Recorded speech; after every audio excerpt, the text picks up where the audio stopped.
ver.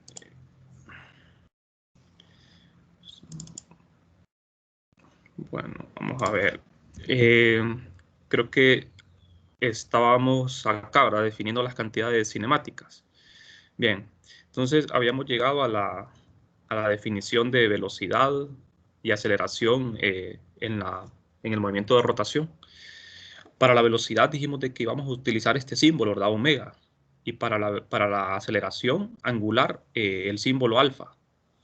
Aquí está, por ejemplo, esta es la velocidad angular y esta es la lineal o también tangencial se le llama. Se le llama tangencial o lineal.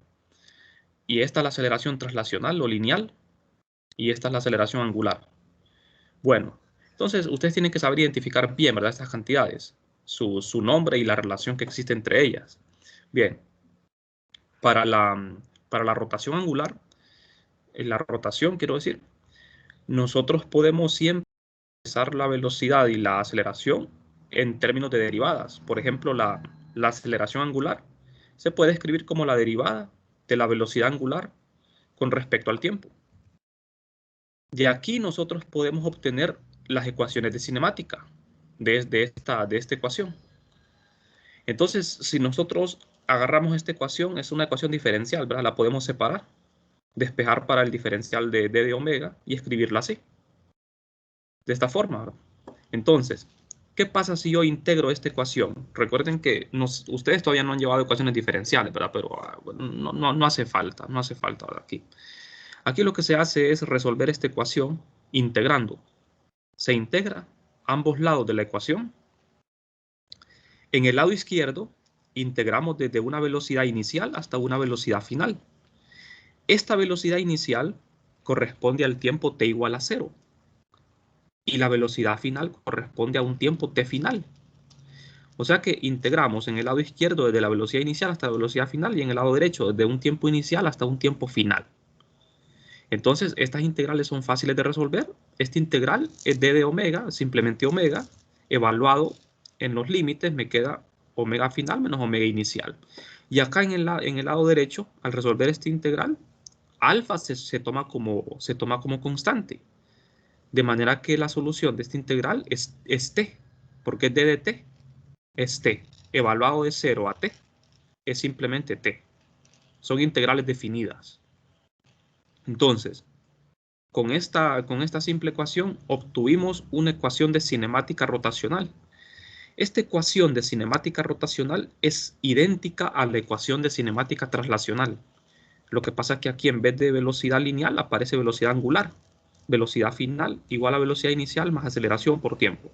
Esta es una ecuación de cinemática rotacional. Es la primera ecuación.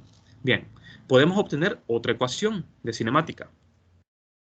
Si nosotros, por ejemplo, en lugar de escribir en esta ecuación de cinemática, en lugar de escribir W, omega, la velocidad angular, escribimos la derivada del ángulo con respecto al tiempo o del desplazamiento. Entonces, aquí otra vez resolvemos una ecuación por integración. Ustedes ven que esto es igual a esto. O sea, fíjense bien, la velocidad angular es igual a la derivada de teta con respecto a t. Entonces despejo para d de teta. D de teta es igual a omega por d de t. Resuelvo la ecuación, esta ecuación por integración y al resolverla nos queda esto. Fíjense bien. En el lado izquierdo integro desde un teta ángulo inicial hasta un ángulo final teta sub f.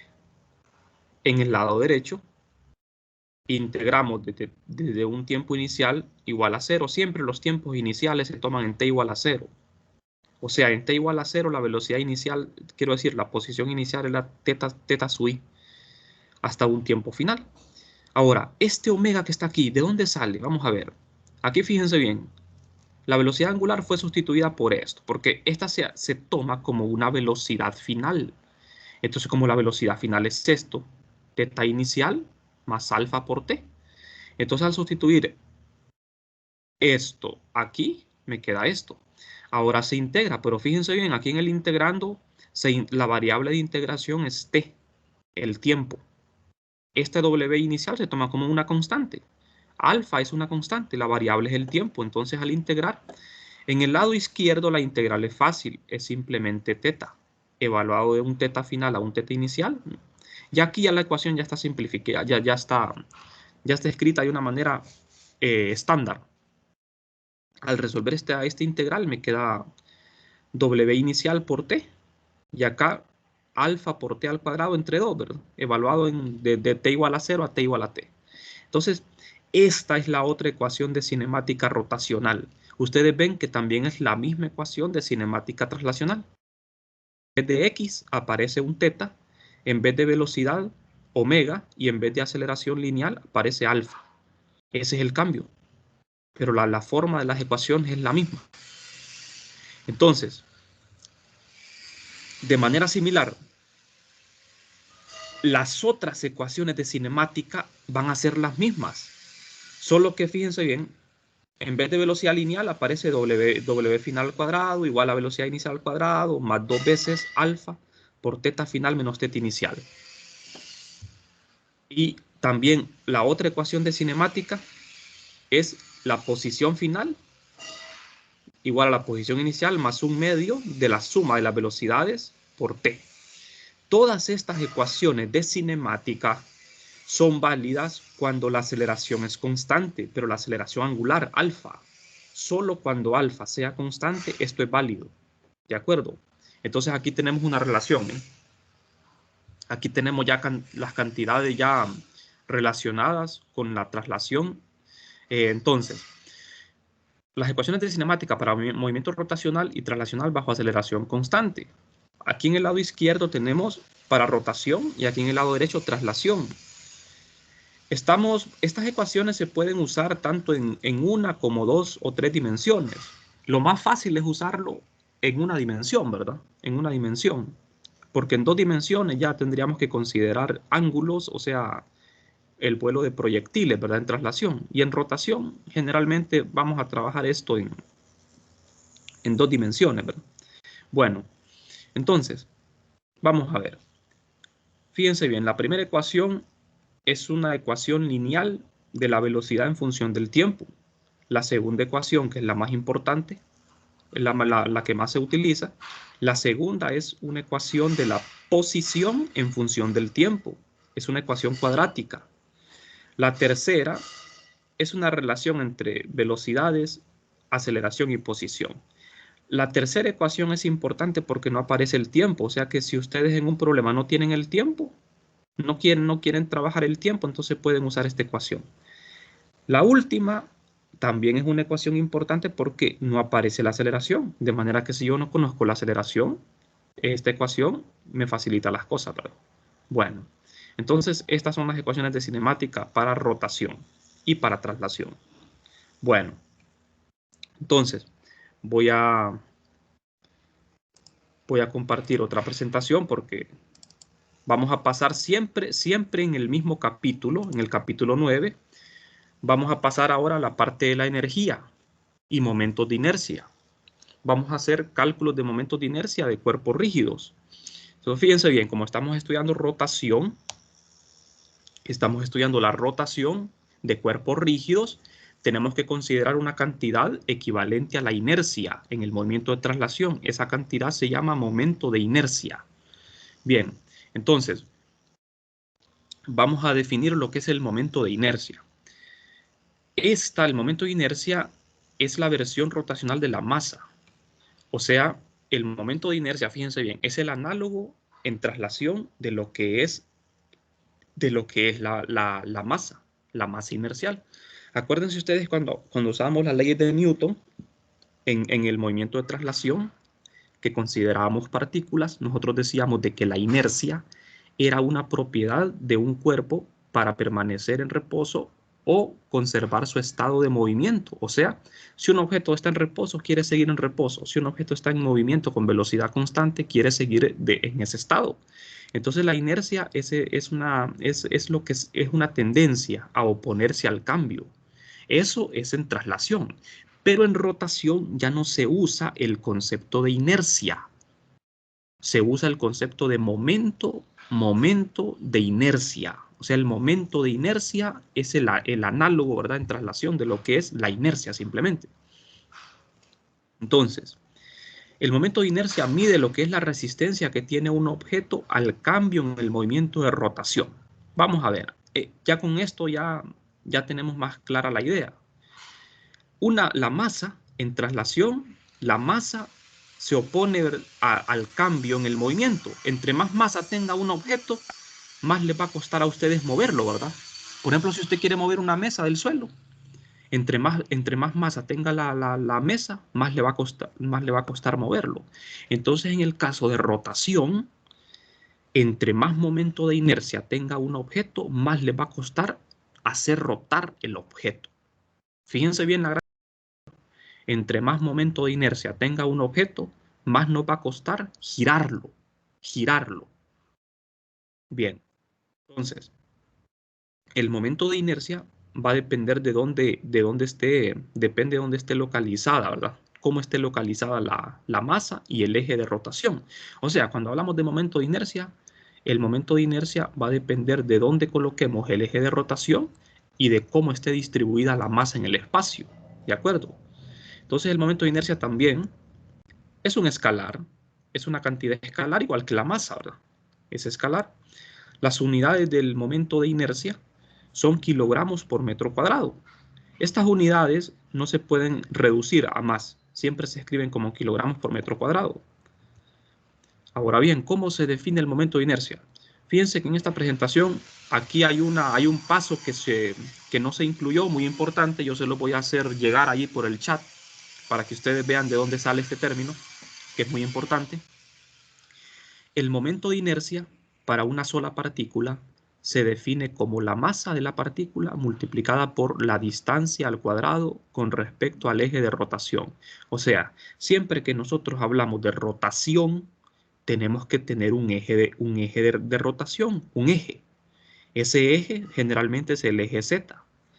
El objeto cuando gira en torno a un eje, ¿de acuerdo? Es imposible que hablemos de rotación si no hablamos de un eje de rotación. Entonces el objeto rota, aquí ustedes ven esta partícula de masa m, gira en torno a este eje. Y con respecto a este eje, tiene este momento de inercia, donde r cuadrado, r es la distancia con respecto a ese eje. Entonces, entre más grande sea la distancia con respecto al eje, mayor va a ser el momento de inercia. Y es el símbolo para momento de inercia. Entonces, fíjense bien, en el momento de inercia importa la distribución de la masa en el espacio. Cuando yo digo distribución me refiero a qué tan lejos esté la masa con respecto al eje de rotación. Entre más lejos esté la masa, ¿qué significa? Que va a tener más momento de inercia. Y si tiene más momento de inercia, ¿qué significa eso? ¿Quién me podría explicar? O sea, eso lo dije hace poco, ¿verdad? Por ejemplo, cuando un objeto tiene mucha masa, a nosotros nos cuesta mover el objeto, ¿verdad? Y cuando un objeto tiene mucho momento de inercia, ¿qué pasa?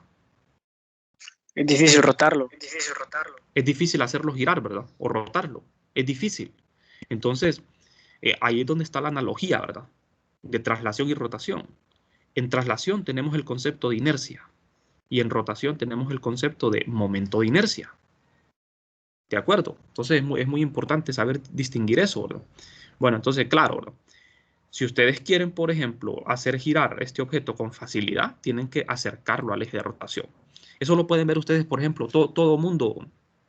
Yo creo que alguna vez, bueno, al menos han visto cómo cambiar la llanta de un carro. Algunos lo han hecho, otros lo han visto, ¿no? Se han fijado que cuando se cambia la llanta de un carro, cuando se le aflojan los tornillos a la llanta, se usa una llave, ¿verdad? Y se le coloca un mango extra al crucero que se utiliza, ¿verdad? Entonces, ese mango extra que se le coloca al crucero para aflojar la tuerca, se emplea para aumentar lo que es el momento de inercia, aumentar el momento de inercia. Y se le aplica una fuerza en el extremo al mango. Pero bueno, ese concepto lo van a entender mejor más adelante cuando entremos a la parte de torque, ¿verdad? Porque todavía no hemos estudiado el torque. El torque es el análogo a la fuerza. Fíjense bien. Cuando nosotros hablamos de rotación, ya no hablamos de inercia, hablamos de momento de inercia. Ya no podemos hablar de fuerza, tenemos que hablar de torque, ¿de acuerdo? Pero eso es para el capítulo siguiente. Bueno, entonces, si yo tengo más de una partícula, más de un objeto que está rotando en torno al eje, al mismo eje, entonces yo tengo que incluir una sumatoria para obtener lo que es el momento de inercia total. ¿De acuerdo? Tengo que hacer una suma discreta. Esta se llama suma discreta. En vez de un integral es una suma continua. Ahora, entonces aquí tengo una suma discreta. ¿Por qué suma discreta? Porque tengo partículas.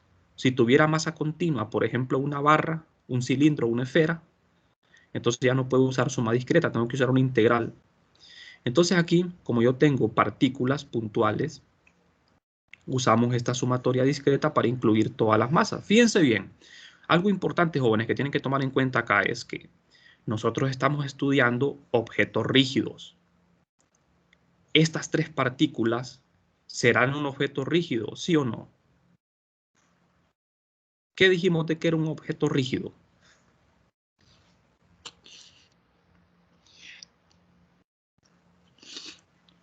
Un objeto rígido es un objeto que no se deforma.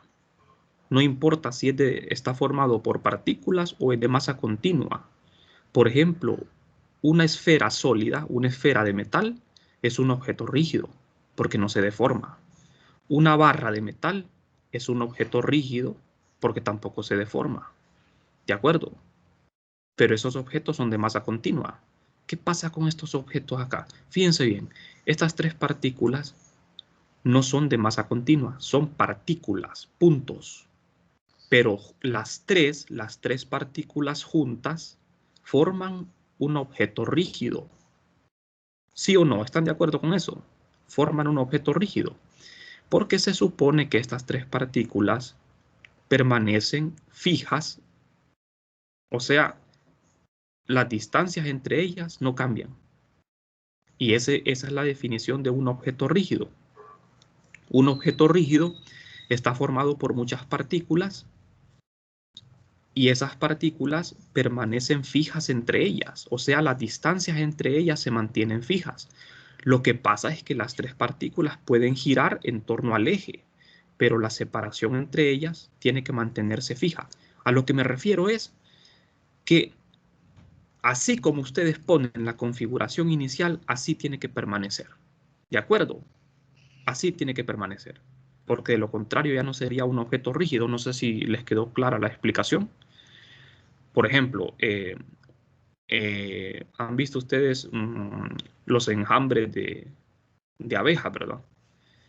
Un enjambre de abejas, aquí es muy importante el centro de masa, jóvenes. Ustedes se han fijado que los enjambres de abejas cuando van volando, van cambiando la separación entre ellas, ¿verdad? Van moviéndose. Entonces el centro de masa de un enjambre de abejas no es constante, va cambiando en el tiempo. Ese no sería un objeto rígido si nosotros asumimos de que todas las abejas son partículas, ¿verdad? No sería un objeto rígido porque la separación entre ellas cambia. Entonces aquí estas tres partículas que tengo, su centro de masa permanece fijo, ¿de acuerdo? Porque de lo contrario no sería un objeto rígido. Bueno, entonces, si yo quiero obtener el momento de inercia para estas tres partículas en torno a este eje, porque vale la pena aquí resaltar que existen infinitos momentos de inercia. ¿Por qué existen infinitos momentos de inercia? Porque existen infinitos ejes de rotación. Fíjense bien, cuando una partícula rota, está girando, yo puedo colocar el origen, o sea, el eje de rotación en cualquier punto del espacio. Hay infinitos puntos donde yo puedo colocar el eje de rotación. Entonces van a haber infinitos momentos de inercia, ¿de acuerdo? O sea, ese es otro concepto clave aquí, ¿verdad? Que el momento de inercia no es único. Cuando usted tiene un objeto, si a usted le preguntan, ¿cuál es el momento de inercia de este objeto? La pregunta no tiene sentido, ¿verdad? La pregunta tiene sentido si me dicen, ¿cuál es el momento de inercia con respecto a este eje? ¿Cuántos ejes pueden haber? Infinitos. Entonces pueden haber infinitos momentos de inercia. ¿De acuerdo? Entonces el momento de inercia no es único. No es una propiedad de un sistema, ¿de acuerdo? Propiedad es algo que le pertenece al sistema. Por ejemplo, la masa. La masa es una propiedad porque la masa no importa en qué lugar esté la partícula, ni si está moviéndose o en reposo, siempre es la misma. Entonces el momento de inercia, ¿verdad? Puede ser infinito. Hay infinitos momentos de inercia. Entonces, para este eje de rotación que nosotros tenemos aquí, el momento de inercia de estas tres partículas es la suma de los tres momentos. La partícula 1 con su respectiva distancia al eje, la partícula 2 y la partícula 3 también con sus respectivas distancias. Entonces, la suma de esto es el momento de inercia total de este sistema que junta las tres partículas, forman lo que es un objeto rígido, un objeto que no es deformable, ¿de acuerdo? Bueno, ¿qué pasa ahora si nosotros tenemos objetos de masa continua, que ya no son partículas, sino que pueden ser esferas, cilindros, barras, lo que sea? Entonces, nosotros ya no podemos encontrar el momento de inercia con una suma discreta. Ahora lo que tenemos que hacer es una suma continua, una integral. Y fíjense bien, r cuadrado y m siempre aparecen aquí en la integral, pero lo que pasa es que aparece un diferencial de masa y aparece r cuadrado. Este diferencial de masa, siempre en los problemas que hagamos, lo vamos a tener que expresar en función de distancias. O sea, a lo que me refiero es, para calcular momentos de inercia de objetos de masa continua, vamos a tener que emplear los conceptos de densidades de masa. Densidad de masa lineal, densidad de masa superficial y densidad de masa volumétrica. Por ejemplo, lambda, la letra griega lambda, se usa para definir lo que es el momento de, quiero decir, la densidad de masa lineal. ¿Por qué lineal? Porque estamos hablando de una línea, por ejemplo, una varilla. Entonces, cuando yo tengo una varilla, esa varilla tiene una densidad lineal de masa. Masa por unidad de longitud. Entonces, en vez de escribir ddm, acá vamos a expresar el ddm como lambda por ddl. ¿De dónde sale esta fórmula? De la definición de densidad. Acuérdense que densidad volumétrica, la que ustedes conocen, es ρ igual a masa entre volumen. Esa es densidad volumétrica. La densidad lineal sería lambda igual a masa entre longitud. Entonces, si ustedes despejan para masa, les queda lambda por ddl. Aquí expresamos como diferencial la masa y expresamos como un diferencial la longitud. Ya van a ver por qué razón, ¿verdad? Porque a la hora de integrar tiene que ser diferenciales. Lo mismo ocurre cuando tengo una superficie. Cuando tengo una superficie, voy a usar la densidad superficial de masa, que es sigma. Esta letra griega sigma es el símbolo para la densidad superficial, o sea, masa distribuida en una superficie. Por ejemplo, una plancha. Una plancha contiene lo que es masa en una superficie y definimos lo que es la densidad superficial de masa, pero nada más que aquí está ya despejado para la masa, como un diferencial. O sea que estos diferenciales son los que van a ir aquí en la integral, van a sustituir. ¿Por qué razón van a hacer esto?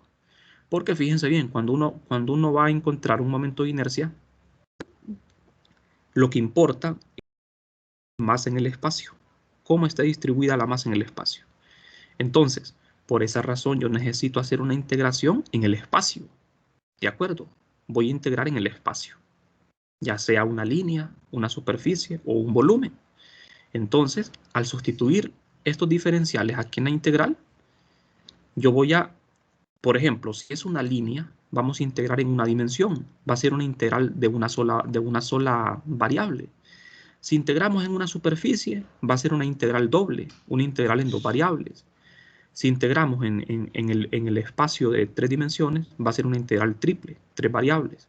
Entonces, ddl puede ser ddx, un ddy o un ddz, dependiendo de cómo esté la varilla, ¿verdad? Si está orientada en x, y o z. El dda es un diferencial de área. Este diferencial de área puede ser un ddx, ddy. Sí me explico, ¿verdad? El diferencial de área puede ser un ddx por ddy, si estamos integrando en el plano XY. Y por último tenemos una distribución volumétrica de masa. Aquí utilizamos la densidad que ustedes ya conocen, la densidad volumétrica, que es ρ. ρ es igual a masa entre volumen, entonces el diferencial de masa es densidad volumétrica de masa por el diferencial de volumen. El d de b es diferencial de volumen, pero este diferencial de volumen lo vamos a escribir en términos de las cantidades, ya sean x, y, z. Diferencial de x por diferencial de y por diferencial de z. Es un diferencial de volumen. Entonces, aquí tenemos tres objetos rígidos. Tenemos un objeto, aquí tenemos un disco, aquí tenemos un cubo y aquí tenemos un cilindro. Fíjense bien. Esta barra negra sería un elemento lineal, una masa distribuida en una línea. Tendríamos que usar esta densidad lineal, lambda. Estas dos son planos, miren, son planchas, planos, que contienen masa en una superficie. Usamos la densidad superficial. Y estos tres son volúmenes, los tres son volúmenes, un disco, un cubo y un cilindro. Para estos tres volúmenes usamos la última, que es la densidad volumétrica. Entonces, cuando a mí me pidan, bueno, a mí me pueden decir, calcule el momento de inercia de cualquiera de estas figuras. Entonces yo tengo que emplear una integral porque son sistemas continuos, ya no son partículas, son sistemas continuos. ¿De acuerdo?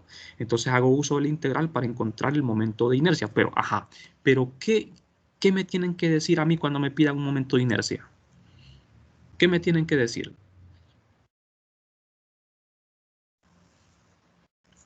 Siempre que se me pide calcular un momento de inercia, me tienen que explicar qué cosa.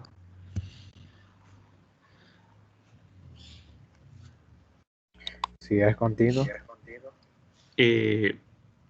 Bueno, sí, aparte de si es continuo o discreto el sistema, ¿qué otra cosa me tienen que decir? Porque de lo contrario no puedo hacerlo.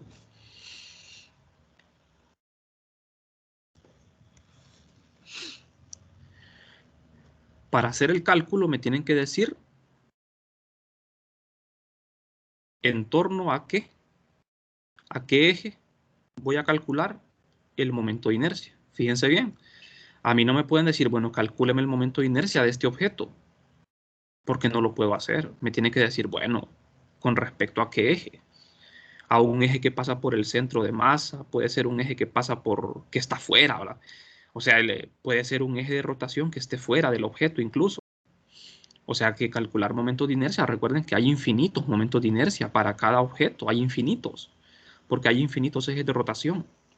Entonces el momento de inercia no es único, eso lo tienen que tener presente, ¿verdad?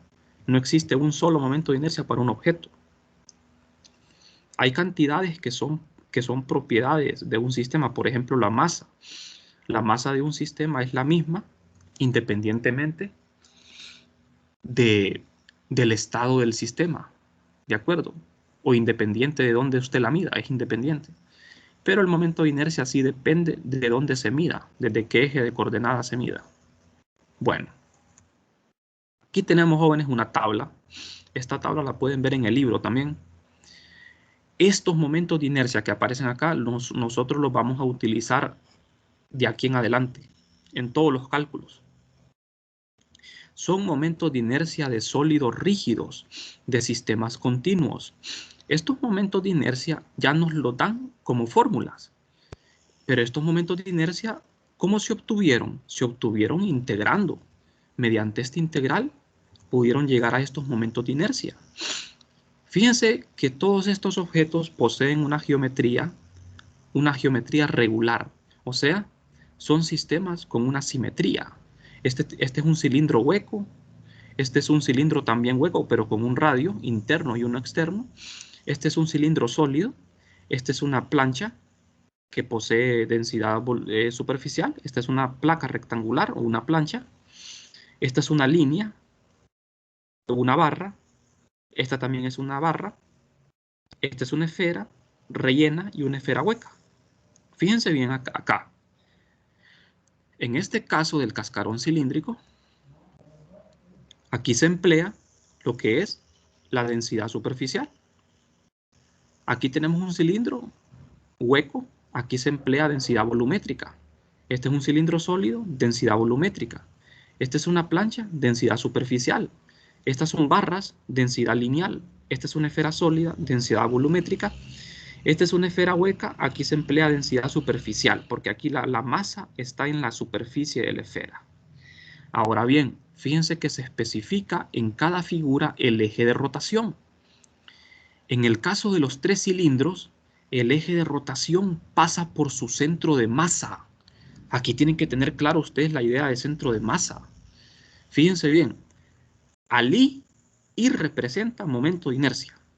Ustedes ven que al I se le coloca un subíndice CM. CM significa centro de masa. Entonces este es el momento de inercia con respecto a un eje que pasa por el centro de masa. Este también, momento de inercia con respecto a un eje que pasa por el centro de masa. Y todos, miren, excepto, por ejemplo, este, ¿ve? Aquí tengo una barra en el cual el momento de inercia está calculado con respecto a un eje que no pasa por el centro de masa. ¿Dónde está el centro de masa de la barra? En el centro geométrico. Acuérdense que existen 3 tipos de centros. Está el centro geométrico, está el centro de masa y está el centro de gravedad. Centro de gravedad nosotros lastimosamente no vamos a estudiar porque no vamos a ver equilibrio, pero sí tienen que saber diferenciar entre lo que es un centro geométrico y un centro de masa. ¿De acuerdo? El centro geométrico a uno lo enseñan en geometría, ¿verdad? Por ejemplo, la barra tiene su centro geométrico en el centro de la barra.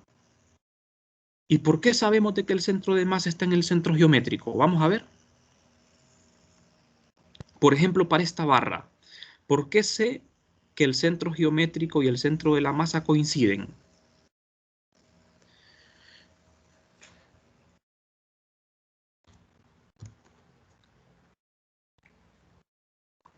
¿Por qué será? El centro geométrico y el centro de masa es el mismo aquí. En todas estas figuras, miren, el centro de masa y el centro geométrico es el mismo en todas las figuras. Centro de masa y centro geométrico es el mismo. ¿Pero por qué será? ¿Se acuerdan de densidad, verdad? Dijimos de que cuando un objeto tiene una densidad constante, cuando un objeto sólido, regular, cuando digo regular me refiero a que tiene una simetría. Por ejemplo, las esferas, los cilindros, las planchas, las barras son sólidos regulares, ¿verdad? Luego están los sólidos irregulares, que no tienen una geometría tan perfecta. Entonces, el centro geométrico de una barra, de un cilindro, de una esfera, está justo en el centro, ¿verdad? Del objeto. Por ejemplo, fíjense la barra. Justo a la mitad de la barra está su centro geométrico. Ahora, el centro de masa no necesariamente tiene que estar en el centro geométrico. ¿Qué pasaría, muchachos, por ejemplo, si la mitad de la barra tuviese más masa que la otra mitad? ¿Qué pasaría si la mitad de la barra tuviese más masa que la otra mitad? O sea que tuviésemos más densidad de masa en un lado que en el otro. ¿Qué pasaría con el centro de masa?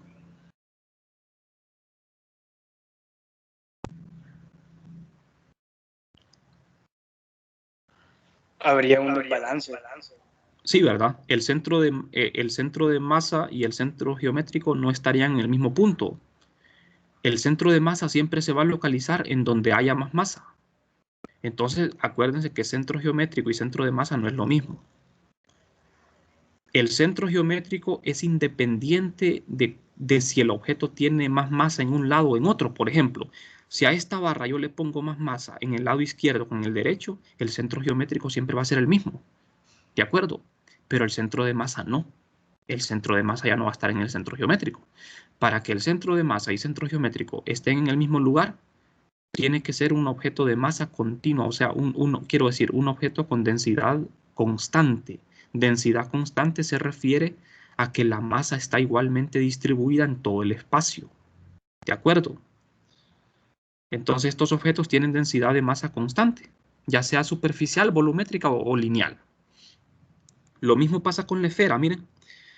Este eje de rotación pasa por el centro geométrico de la esfera.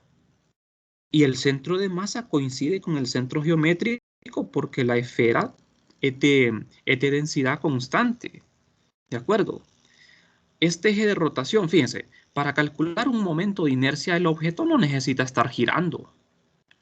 El objeto no tiene que estar girando para calcular un momento de inercia. Para calcular energía rotacional, cinética rotacional, ahí sí el objeto tiene que estar girando, ¿verdad? Bueno, Juan, entonces, esto lo vamos a seguir hablando, ¿verdad?, en las siguientes clases y en los problemas.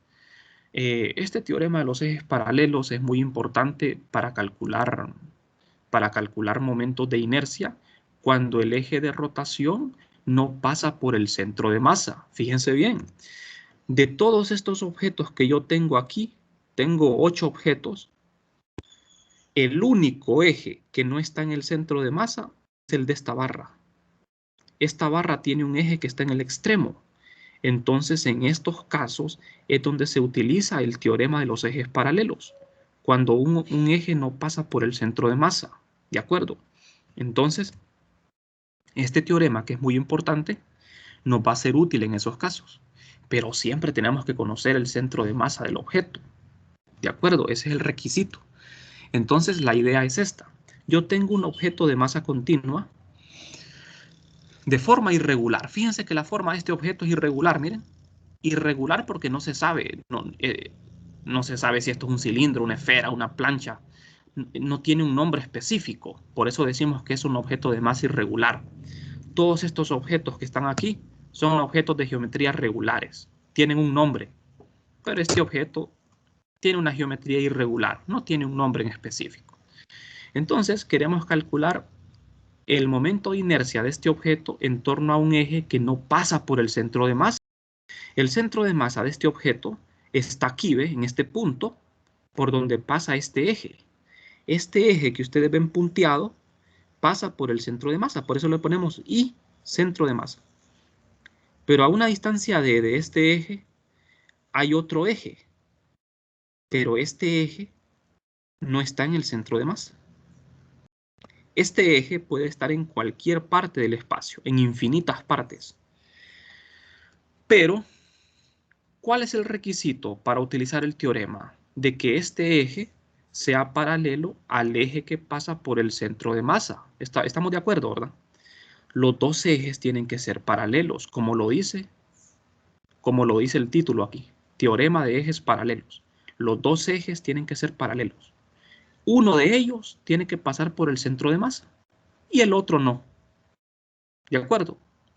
Entonces, en la siguiente clase vamos a continuar, jóvenes, porque a la 1 también tengo clase, entonces tengo que darnos unos minutos. Mañana vamos a hacer unos problemas con respecto a esto de teorema de ejes paralelos y el centro de masa para que ustedes vean cómo aplicar el teorema. Bueno, entonces la otra semana les voy a mostrar su examen. Recuerden que la última prueba, la prueba de este tema es el 15 de este mes, ¿verdad? Tenemos la otra semana de clases todavía y la prueba sería de la semana que viene a la siguiente, el martes.